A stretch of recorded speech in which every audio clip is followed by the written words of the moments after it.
So help me God. And I was saying, parents keeping children to steal.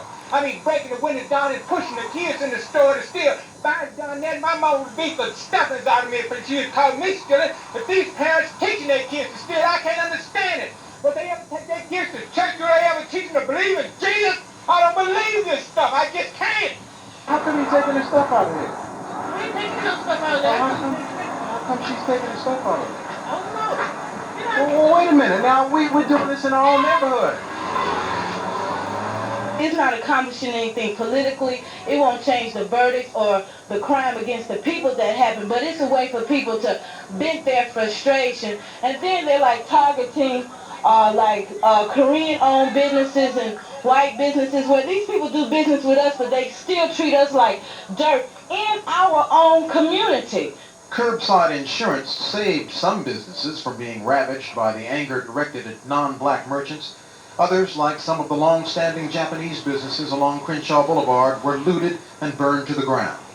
It's ironic that the places that are being hit are black patronized, and some instances black owned.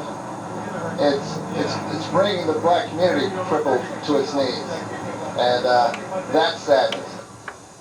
Not just the black community crippled, but as we've seen, several merchants from the Japanese, Korean communities, all of them are touched by this. This is happening all over the city, and certainly something we'll all feel for a long time. Some voices of reason, and that one business person that you spoke with, they probably couldn't say it better, and the other fellow who said that if my mama would have been pushing me through a window and urging me to loot, I would have had the stuffing beat out of me. And so a lot to think about, Bride. Some very, very powerful images there. Thank you. Conroy Chino has been, just as a reminder, down at City Hall. We're waiting for a news conference that was supposed to take place actually at 10:15 with Mayor Tom Bradley, and there's been a delay getting the governor there, so we are standing by on that. We just wanted to let you know that we have not left that location, and that news conference has just been delayed for a short time. We'll let you know when that resumes. Well, with all of the confusion that has gone on the last 24, 26 hours or so here in Los Angeles, we've shown you a lot of things, a lot of images, a lot of interviews, and now we have Bill Press with us to kind of reflect on everything that he has seen and some of his thoughts on what's going on in our city. Briefly, Ross and Kim, just to kind of recap some of the things that we've been saying this evening about this frightening scene that we've all been witnessing together. You know, last night we were talking about the Rodne King verdict. Tonight, we're not talking about the Rodne King verdict. We're not even talking about the reaction to it. Tonight we are talking about something entirely different. And let's look again at some of that video of the mayhem we've seen in the streets. This has nothing to do with Rodne King. This is all, if we can show that video, if we have that video ready. This is all about a city in turmoil, a city that is a city of anarchy, a city of lawlessness, a city that is out of control. And those people that we've seen out in the streets tonight, they're not protesters. They don't deserve the name protesters. These are animals. They are thugs, and they are opportunists who are taking advantage of a situation only to grab, and only because that stuff is out there and it is free. We just heard the voices in some of the video we just saw, that what they're doing, it's important to realize this, is not going to change that verdict. It's not going to improve the system. It's not going to improve the process. It's not going to improve this community. It is destroying this community. It's not going to make things any better. In fact, it is going to make things worse. So if last night we were so outraged at that verdict, tonight we have to be outraged at the animals who went out in the streets using that verdict as an opportunity to destroy that community. It is time for us, if we never have before, to pull together to stop this violence. You know, Jerry Brown's campaign slogan is "Take America Back." Tonight, our slogan had better be "Take Los Angeles back." Let's get this city back. Let's get things under control. Awesome. All right, Bill, thank you for some of your thoughts. And undoubtedly, that is what the police are trying to do tonight, along with the National Guard, which are on the street. The lawyer for Rodne King says that his client is very depressed. He's been obviously watching and seeing all of this too, and he wants there to be calm in the city. Attorney Stephen Lerman says King, who is in seclusion, of course, fears his appearance on television will only lead to further violence on our city, so he has declined. Lerman, who was with King past midnight last night, says that King is distraught. He is shocked and he is overwhelmed, undoubtedly not only with the verdicts that were handed down, but with all the violence that was the catalyst, or rather the verdicts that were a catalyst for all the violence that we have seen. All right, let's go on to the County Sheriff's Department. There's an advisory from them. They are advising that 9 county mental health clinics will be closed on Friday. The list of clinics includes the Virgil Clinic in Los Angeles, the Crisis Center in Van Nuys, the South Bay Clinic in Hawthorne, the Coastal Asian Clinic in Gardena, the San Antonio Clinic in Bell Gardens, the Skid Row Clinic in downtown Los Angeles, and the Hobart Clinic, and that is located near the University of Southern California. Okay, we have been reporting about the fires all day and about the smoke over downtown Los Angeles. In some ways it obscures even the weather that we're having here, but Renee Hambley is joining us to give us an indication about our air quality. We have a lot of fires still burning, and also, you know, a lot of people are going to just wonder what the temperatures are going to be tomorrow and so on, so we have to deal with business here as well. Right, well, the smog, we're going to need to talk about the smog. The smog is very thick out here, even in the studio here. It's very thick, it burns the eyes, it's very difficult to breathe. When you walk outside here in Hollywood, it looks like the fog has moved in, but it's smoke. AQMD has forecast good to moderate air tomorrow, but we all know that it's going to be much worse than that now. The National Weather Service has vacated the federal building here in Los Angeles. So all of our information on the weather is coming from Phoenix and San Francisco. So there's a lot of information that is not coming into us. So I just wanted to tell you that. Now the winds are dying down right now. They're out of the west at about 10 miles per hour. Those are going to die down later on this evening. So the smoke is going to stay in the city. Now tomorrow they're supposed to pick up 10 to 15 miles per hour. And in the deserts and the mountains, they're going to be 20 to 30 miles per hour. So we should be able to dissipate a lot of that smoke out of here tomorrow. Temperatures will probably be in the 80s. So that's all I have right now. All right, Renee, we'll keep monitoring that air quality. Another reason, though, to be inside. Absolutely. Just stay inside. It's not going to be a great day outside tomorrow with all that smog around anyway, so it's a good day just to stay inside and let everyone take care of business on the outside. Under happier circumstances, the Clippers, coming off a win, they would have been playing tonight. Unfortunately, because of all this trouble, that has been canceled. Tony Hernandez is going to tell us that that's not all that's been canceled. This is affecting the sports world. Absolutely, Kim. The violence that has destroyed much of our city has also wiped out most of the sports events here as well. Tonight's crucial NBA playoff game between the Clippers and the Utah Jazz, scheduled for the Sports Arena, was postponed. The Clippers and the NBA league office say the game will be played sometime Saturday afternoon, although no specific time has yet been set, and they're hopeful it will be played in the Sports Arena. You see, if the violence goes on, there is a chance the game will be moved to Salt Lake City. That would give Utah a huge advantage. The Jazz lead in this series 2-1, but of course the Clippers are coming off that impressive win Tuesday night at the Sports Arena. The Jazz held a light workout this morning, but their thoughts, understandably, were not on basketball. In my own mind, what I saw last night on TV, it's there forever. I mean, I never thought I'd see what was equivalent to war in the streets. Utah's Carl Malone has an aunt who lives near one of last night's violent areas in South Central. So it was a little close home because I've been trying to call her or whatever, and the supermarket is right by her place, and like I said, that's one of those things that, you know, you have no control over. It was real tough for me because I grew up here and remember vividly the Watts Riots in '65. As for the Lakers, they are scheduled to play Portland tomorrow night at the Forum in Game 4 of their series. Lakers spokesman John Black says as of tonight, that game is still on, but the NBA will make a firm decision tomorrow morning after assessing the entire situation. Meanwhile, before practice today, the Lakers were catching up on the latest events occurring on our streets. And even though he understands the frustration that may have led to the initial unrest, AC Green, for one, disagrees with the violent response.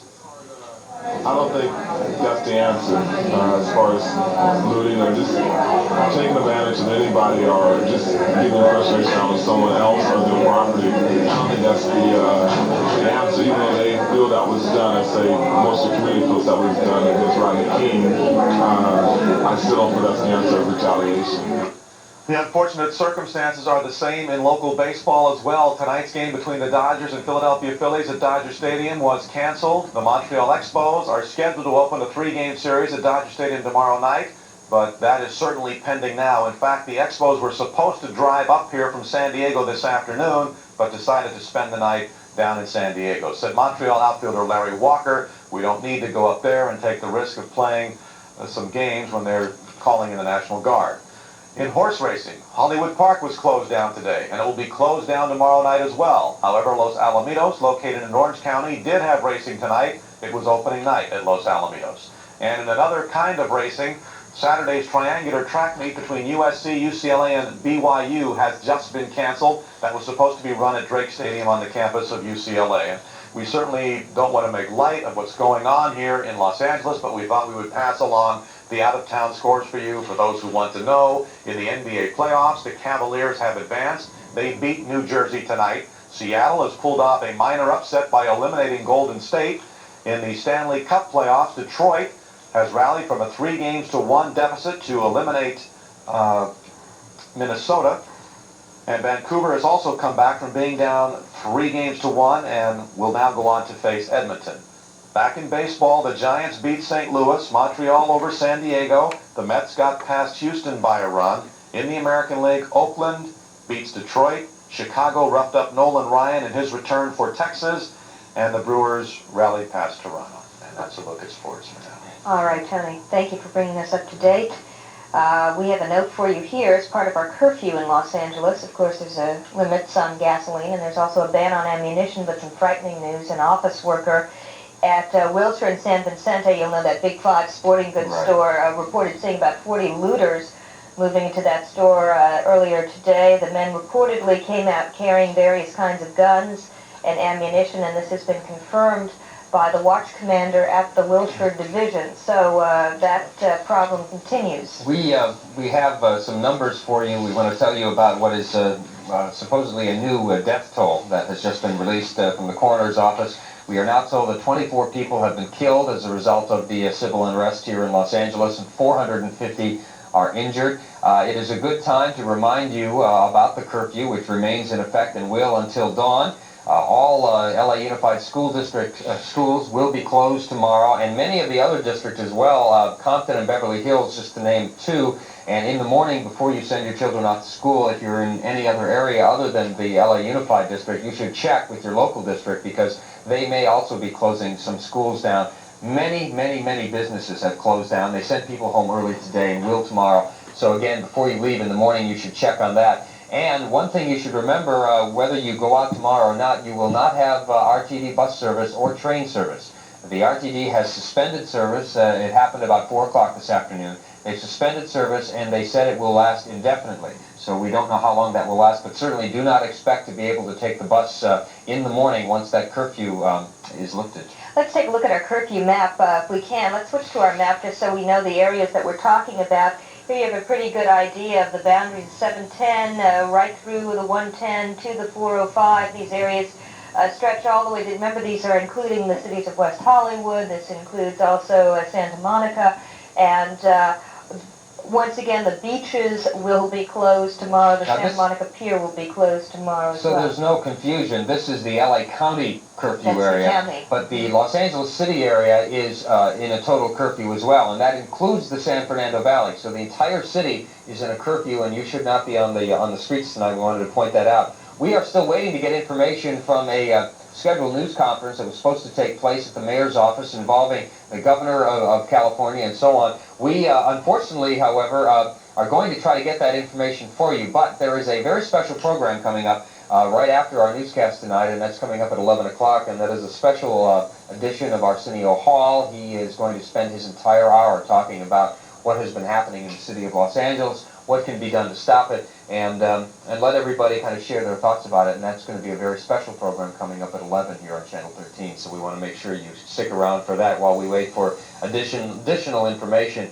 about what is going on in our city tonight. We noticed that there were some fires breaking out earlier about just about sunset. We had a lot of fires. We heard from Bob Turr many times about a new fire breaking out here or there in Hollywood and so on. But over the last hour or so, we haven't heard very much reports coming out of our newsroom about new things breaking out. Right, and the most recent was Koreatown. We saw some businesses burning. Here's a look at our map of trouble spots here. As you can see, there are some areas of the San Fernando Valley affected, Hollywood, We had several fires very close to our studios here. We saw Santa Monica and Western was one, and then the Inglewood area, Compton.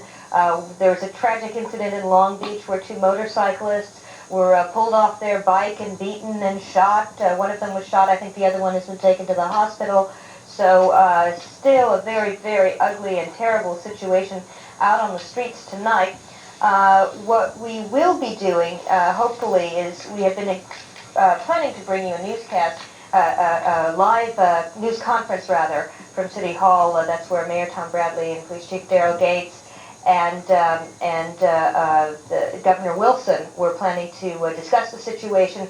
Unfortunately, perhaps understandably, Governor Wilson has encountered some delays getting to the area. So that news conference has been postponed for the time being, but we have Conroy Chino down there, and as soon as they get it together and let us know and the governor gets down there, we will be bringing that to you. Something we've been talking about all night, and that people are asking, when is this going to end and how are they going to end it? We heard earlier from Hal Eisner at the staging area that there are a lot of people, in terms of people, I mean police officers and fire people, converging now and moving out into the streets. We also heard reports from Bob Turr that he notices now that there are many more police officers on the street, and some of the fires that have broken out, the most recent in Koreatown, that there were in fact fire units there. So maybe, and maybe I'm just being hopeful, maybe I want to be hopeful at this point, maybe things are calming down just a bit, and maybe the police are showing their presence more on the streets.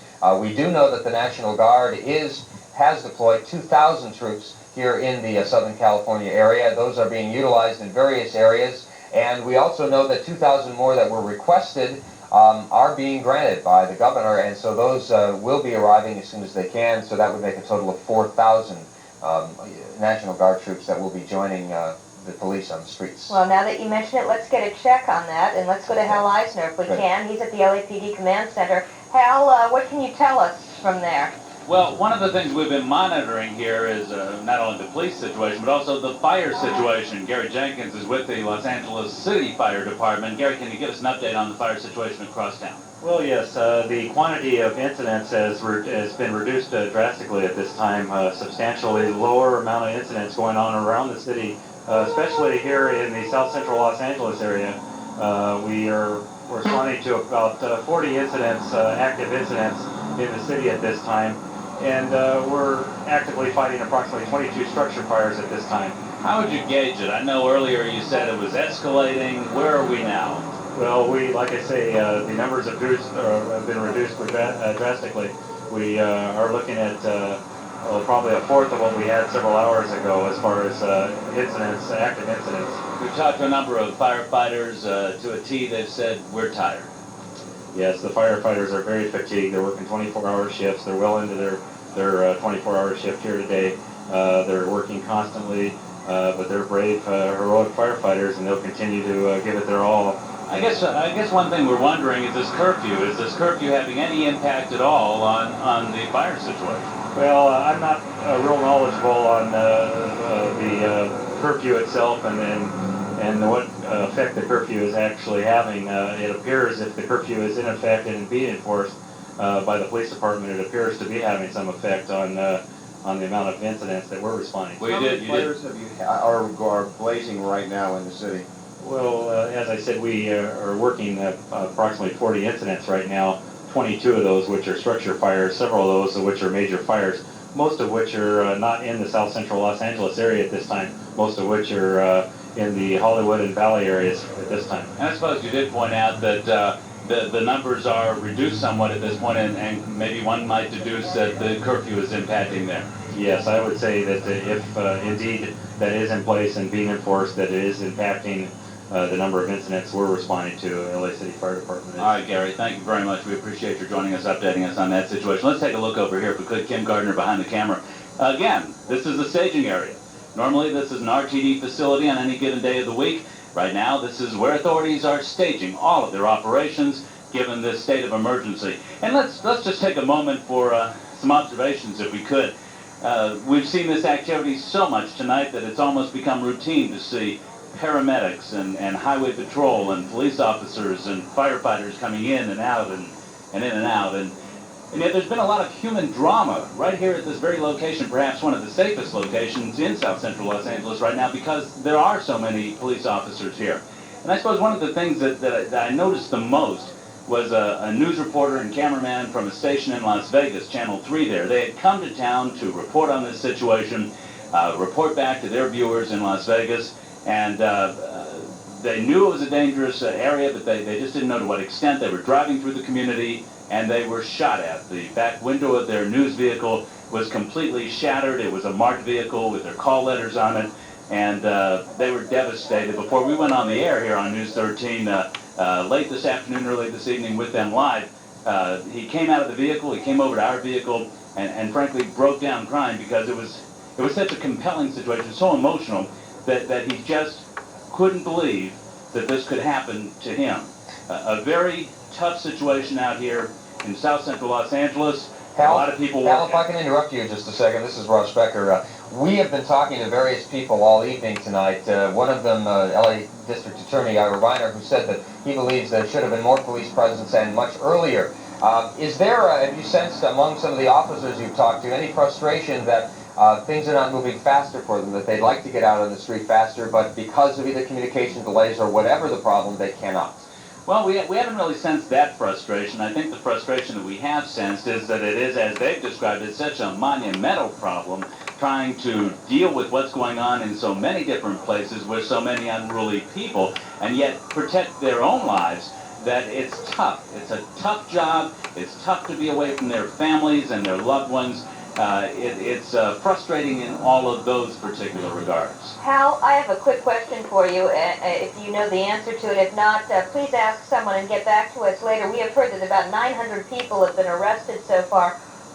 Do they have adequate facilities to put all those people? Has that question been posed yet? But actually, that's a very good question. It's not been posed here. When we did have a news briefing a bit earlier, what we were able to find out was that they didn't have a lot of numbers at that point here at this location on anything. They weren't even able to assess, as late as, say, about an hour ago, what impact the curfew was having. So it's a good question. We'll try to see if we can flesh out that information here, but up to this point, we certainly have not heard whether they have the kinds of facilities necessary to handle those kinds of numbers. Hal, one more thing, if I may. As Ross mentioned, we had District Attorney Ira Reiner here earlier in the evening. He had said, if we don't get this situation under control tonight, maybe the Army should come in and control it.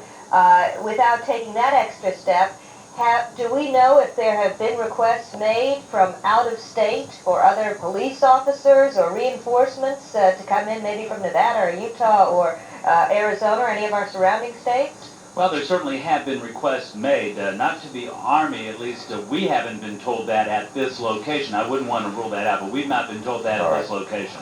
All right, Hal Eisner reporting live from the staging area there. Thank you very much, Hal, for all of your work this evening, keeping us informed. We have other information, other news. As I said, it's going to come in dribs and drabs. This a very sad story we have just received. A teenager who looted a Lenox area jewelry store with 3 friends was shot and killed tonight following a chase and exchange of gunfire with Los Angeles County Sheriff's deputies. Deputies patrolling on the Hawthorne area spotted 4 people, including 2 people with guns, looting the shop, which is located near 101st Street. The 4 fled with deputies in pursuit, one of them opening fire on the deputies, who then returned fire. The gunman and 2 others escaped, but one of the other youths was fatally wounded. He died at Robert F. Kennedy Medical Center about an hour and a half later. And this is what we were talking about earlier, about looting. The police who are on the streets tonight, the National Guard troops are out there, are not there for looks. And that's why there is a curfew, because it is a very dangerous situation on the streets. Not only if you are a police officer, but also if you're one of those looters, because it is going to get to a point, as the district attorney said, where we have to clamp down on this. And if that means making some real violent moves on the part of the police, they apparently are willing to do that. Precisely. They have certainly given sufficient warning, and I think the message is, if you are out there, if you are looting, if you are on the streets at this curfew hour, you do so at your own peril. All right, we have some information just in. The fires now spreading to the San Fernando Valley. The Los Angeles City Fire Department is reporting there are a number of buildings engulfed in Van Nuys at this hour. Fire crews are at the scene, but there is still no word yet on what types of structures are involved. That's in the San Fernando Valley. We have been waiting now for about 45 minutes for a news conference that was scheduled to the mayor's office with the governor. We're going to go live to Conroy Chino, who's standing by, still waiting apparently for that news conference to begin. Conroy, what is there any word on why there is a delay? Ross, yes, we've been told, James Lee, the governor's press secretary, just walked through here, and he told us that the governor is in the building. He is meeting right now with Mayor Tom Bradley. We were told that the governor had arrived this evening and had taken a helicopter tour to get an assessment of the death and destruction that is reigning over Los Angeles tonight. So we're told that the governor and the mayor are meeting at this time and probably sharing thoughts, sharing ideas about what to do, how to begin to address the amount of damage and destruction that has occurred over the last 30 hours. So we'll stand by here to see how soon before the two men arrive. I understand that besides the mayor and the governor, Sheriff Sherman Block, as well as Police Chief Daryl Gates, will also be at this news conference. So as soon as you come to us, as soon as you see them arriving. Conroy, earlier tonight the governor had a news conference of his own up in Sacramento, and he offered anything he could to the city of Los Angeles. Undoubtedly, that is what the discussion is about, or partly, with the mayor tonight, asking the mayor if he needs anything else in this city to help calm the situation. And the governor did commit earlier this evening that he would offer whatever he could. All right, before we end our broadcast tonight, we're going to try to do the impossible. We're going to very quickly try to recap what has happened, the deadly violence, the confusion, the anger all day today. Number of riot-related deaths now reaching 24. We have more than 900 people injured, more than 400 people have been arrested. Property damage heading upwards in the area of $200 million. And Kim, we have seen so many disturbing images over the last 24 hours. And as we said, we normally see Arsenio next. Right. Arsenio will be next, but it's going to be a special edition of Arsenio. It's going to be addressing the chaos in this community. And we'll check in with you later on. We're staying on top of this situation. Here's Arsenio Hall.